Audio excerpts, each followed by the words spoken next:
Veuillez vous mettre. Et Dieu ajoute la bénédiction à la lecture de sa parole. Amen. L'histoire que nous venons de lire, c'était l'histoire de Jésus-Christ notre Sauveur.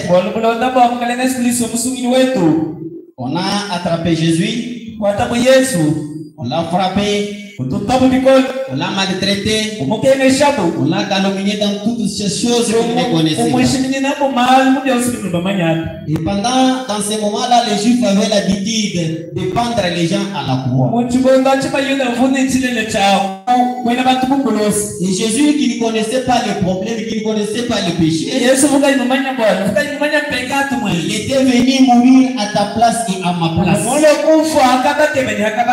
On l'a frappé, on l'a mis la croix sur lui.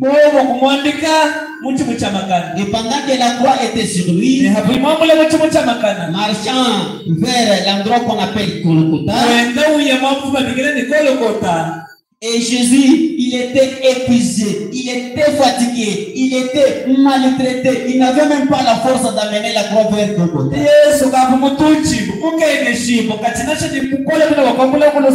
La croix était tellement lourde devant Jésus dans son fatigue là.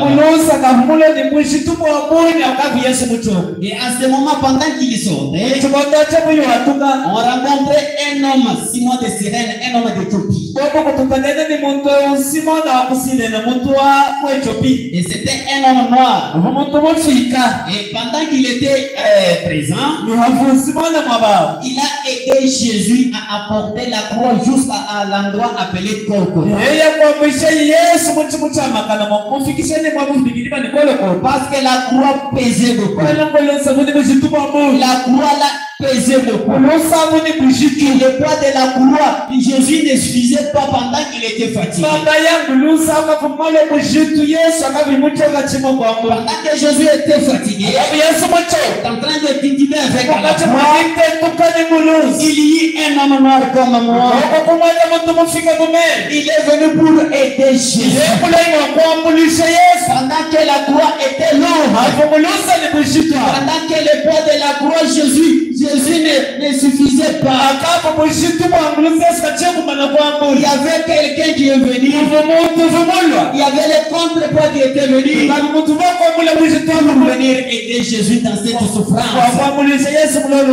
Pour moi, je vous ai dit que le sujet de ce soir, je l'ai intitulé les poids et les contrepoids. Les poids et les contrepoids. Le rôle du poids, c'est pour attirer quelqu'un ou bien c'est la force de pesanteur. La force quand vous avez le poids sur toi, quand vous avez quelque chose comme un poids sur toi, le poids là va encore faire tout pour que tu sois sur terre. Mais il faut qu'il y ait quelque chose qui balance un peu le poids pour que tu ne puisses pas tomber. Ce soir, je ne connais pas le poids que vous avez. Et chacun de nous, pendant que nous parlons, il n'y a pas quelqu'un qui peut me dire que je n'ai pas un problème. Est-ce qu'il y a quelqu'un qui n'a pas le problème ce soir? Et si vous avez le poids dans votre tête, laisse-moi te dire, comme tu as le poids dans ton corps, il y a le contrepoids quelque part. Et si vous avez des soucis de quelque chose, laisse-moi te dire, le souci c'est le poids. Vous avez parfois le poids du péché.